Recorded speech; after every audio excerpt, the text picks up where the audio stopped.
कुछ ऐसी चीज़ें भी होती हैं जो बहुत ज़्यादा मशहूर होती हैं, लेकिन समय के साथ साथ वो एक जगह खो जाती है। जैसे कि हम कह सकते हैं शॉर्ट टर्म, या फिर हम कह सकते हैं कि धीरे धीरे हम जैसे जैसे आगे बढ़ रहे हैं हम पुरानी चीज़ों को भूलते चले जा रहे हैं। ऐसे ही कुछ एक चीज़ें हैं जो कि है चैप्टर का नाम ग्लिम्पसेस ऑफ इंडिया। इसका मतलब कुछ ऐसी चीज़ें जो बहुत ज़्यादा खास रही हों हमारे इंडिया में। तो बेसिकली ये चैप्टर 3 भागों में बांटा गया है, जो कि पहला भाग है ए बेकर फ्रॉम गोवा। क्या आपने कभी सोचा है कि गोवा की मिठाइयाँ और पाव ब्रेड कहाँ से शुरुआत हुई थी? आज हम जानेंगे गोवा के पारंपरिक ब्रेड्स की दिलचस्प कहानी। इस भाग में लेखक ने गोवा की पुर्तगाली संस्कृति और वहाँ के पारंपरिक बेकर्स के बारे में बात की है। बहुत पुराने समय में गोवा में बेकर्स का बहुत ज्यादा महत्व था। यहाँ तक कि चाहे शादी हो, पार्टी हो, जन्मदिन हो, कोई भी चीज हो तो वहाँ पे उनके बनाए हुए ब्रेड जरूर होते थे। और यहाँ तक कि आज भी गोवा के कई गाँवों में पुराने जो बेकर्स थे ना, उनकी परंपरा अभी भी जीवित है। लेखक अपने बचपन को याद करता है और बताता है कि कैसे सुबह सुबह बेकर्स अपने टोकरी में ढेर सारे ब्रेड्स लेके आते थे और घर घर तक वो पहुंचाते थे। अब ये जो छोटा सा पार्ट था कहानी का, वो हमें ये दर्शाता है कि कैसे गोवा की संस्कृति अभी भी जीवित है। अब बात करते हैं दूसरे पार्ट की इस कहानी की। तो दूसरे पार्ट का नाम है कुर्ग। कुर्ग बेसिकली एक जगह का नाम है जो अपनी खूबसूरती और खास संस्कृति के बारे में जाना जाता है। और बेसिकली ये जो कुर्ग जगह है ये कर्नाटक का एक छोटा सा हिस्सा है। कुर्ग इतना ज्यादा फेमस इसलिए है क्योंकि जहाँ भी आप देखोगे वहाँ पे आपको हरा भरा जगह दिखेगा, यानी कि बहुत ज्यादा हरियाली है, पहाड़ी जैसा इलाका है।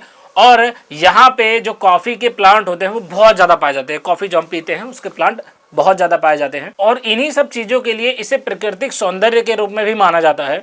और यहाँ तक कि ये जगह इसलिए भी फेमस है क्योंकि यहाँ के जो लोग होते हैं ना, वो बहुत ज़्यादा अपने आप को साहसी मानते हैं। क्यों मानते हैं?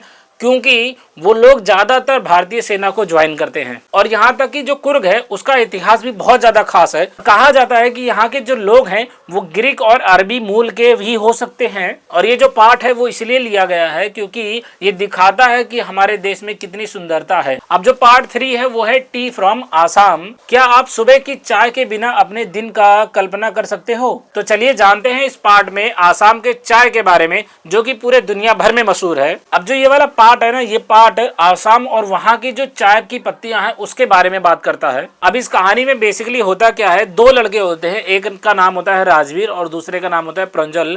दोनों के दोनों एक यात्रा करते हैं, मतलब वो लोग जाते हैं चाय के बगीचों में। अब जो राजवीर है वो आसाम की चाय और वो कैसे मशहूर हुई उसके बारे में अपने दोस्त को बताता है। और वो ये भी बताता है कि जो आसाम है वो पूरे विश्व में सबसे टॉप पे है चाय के उत्पादक में। तो इस पार्ट में सिर्फ इतना ही था, मीन्स कि ये जो तीनों पार्ट है वो तीनों पार्ट डिस्क्राइब करते हैं कि हमारे भारत की क्या क्या चीज़ें जो अभी पहले भी खास थी और आज भी खास है, तो उनके बारे में थोड़ा सा एक रूबरू कराना था। तो जो पेपर में क्वेश्चन आते हैं इस चैप्टर से वो ये आते हैं, कभी कभी पूछ लेता है कि आसाम किस चीज़ को लेकर फेमस था और क्यों फेमस था।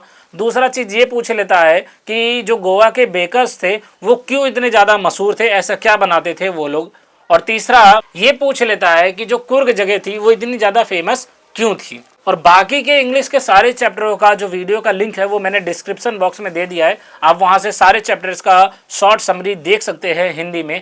और चैनल को सब्सक्राइब कर लेना यदि आप पहली बार आए हो इस चैनल पे तो। और वीडियो अगर अच्छी लगी हो तो एक लाइक करना ना भूलें।